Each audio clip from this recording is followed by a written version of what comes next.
subtleties and nuance in the wine, and also on your music. Yeah, I'm really selling this. I can tell. You are on the pairing.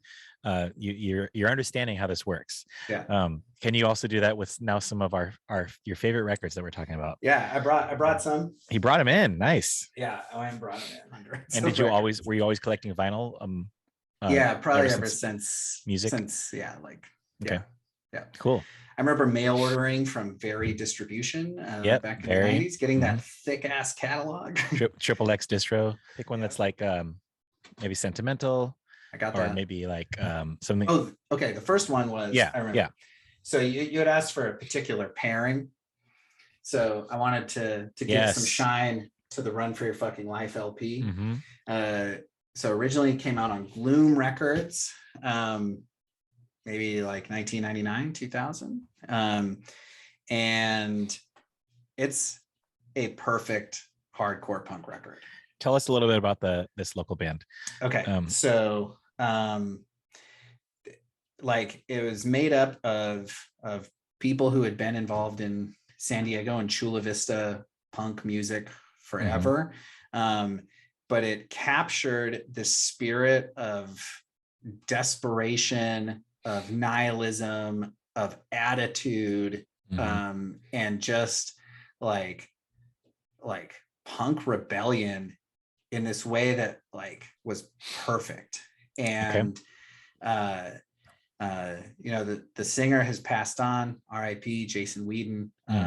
And you know, he was just a figure, and I think I wrote about this when he passed away, was like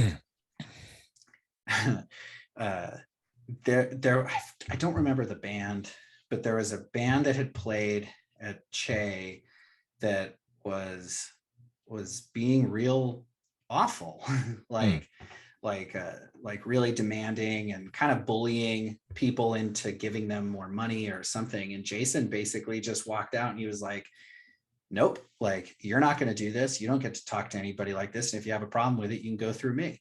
Yeah. Like, and that's how Jason was. Like, Jason was punk, man. Like, and he wasn't going to let, love that, like, people bully punks. And, you know,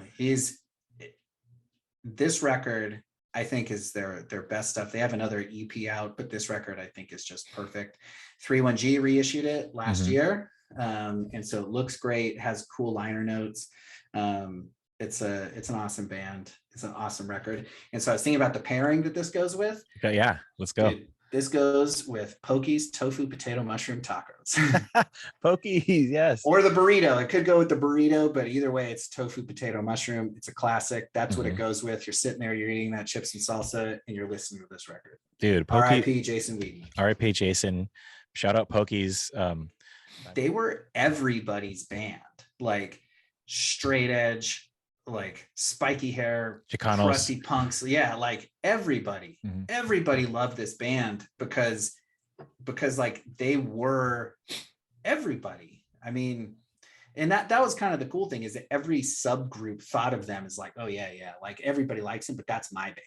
Like, but I mean, they're the best, man. And love it. Yeah, just great. So that was my pairing. That's an excellent way to do it. Like, big shout out to Pokey's. That's cool. It's like the gem of your collection or something like that. Yeah. So that was tough because I have a lot of things that I like. You have a great collection. Thank you. So I wanted to bring this guy in, the Guns N' Roses Live Like a Suicide EP. Dude. So this is their first faux self-released record. It turns out that it's not really self-released. It had the backing of, I think, Geffen at the time, but it's on their label, Uzi Suicide Records. Okay. I love this record, and I got it from Colin at Standards Records there in Vista. Shout out. Yeah, and Colin routinely gets great stuff in, and I went there recently and picked up some more like 80s rock records from him. But he gets tons of good stuff. But man, like when he called me and said, "Hey, I got this Guns N' Roses record, you should come down and get it," I was like, yes, it's gonna go fast. Yeah, absolutely.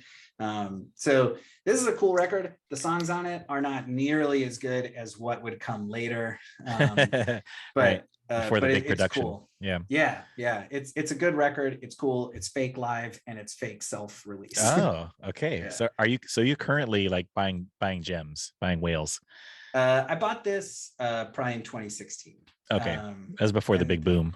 That's of right. The resurgence of I haven't bought anything real crazy. I think the last one that I got was Sick of It All, Blood, Sweat, No Tears, that I just got from somebody on Discogs, because I was like, I need to have that record. It's a great record. Why don't I have it? I need that. Yeah. Like I deserve it. should have that. I should have it in my collection. It's essential. And then Rudimentary P&I Farce is on its way to me from Poland. But nice. But yeah, I'm just trying to kind of get some things back. There's some stuff that I sold that I know I'll never have back again. Sure. Yeah. Like I'm like, I can't afford that. Like it's crazy. Hey, it all comes back to you somehow, Yeah. Yeah. So did you pair something with that one? With this one? Yeah. Oh, dude. Jack Daniels. That's the only acceptable thing that you can have with that. That makes sense. Yeah. Yeah. That makes sense. That's it. So another one that I was psyched on was the American Nightmare background music record. Seriously. This is let's see. Are you out there listening? You can hear me opening the record. This is I'll show this part. Black one. Dude. Right there. Boom. You better put that in a safe. Yeah. So those early AN shows that were happening at Che, I feel like I even saw them there. Yeah, I'm sure you did. I mean, it was Give Up the Ghost and yeah, like between 2000 and whenever they broke up. I mean, when they came through, they were playing Che, and it was some of the most aggressive hardcore I've ever seen in my life. But like nobody, like it wasn't intentional violence. It was just like cathartic violence. And cathartic violence is also a good name for a band. That's true. But it was just crazy. And you could feel what was happening in that room. That's what I was gonna speak on. Yeah, I was gonna say on that with their shows. He wasn't saying stuff like "Okay, Wall of Death" or anything like that. It was more like they put that there was like that aura in the room over that, and people just were losing their minds, and just they were becoming the hardcore music, like the embodiment of, like if there was a sound that they were making, that sound was go off, get crazy, like that's what they were sitting. I played them on some playlists on the show and stuff like that. It's like they like you said, it was just like the most chaotic and whatever hardcore, but they sounded so good.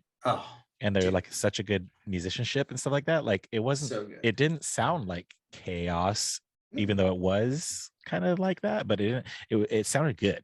Yeah, it sounded great. And I remember one time, I mean, maybe more than once, but I distinctly remember it once where they had come out on stage and they were maybe even just tuning, and the rare no music mosh broke out. Like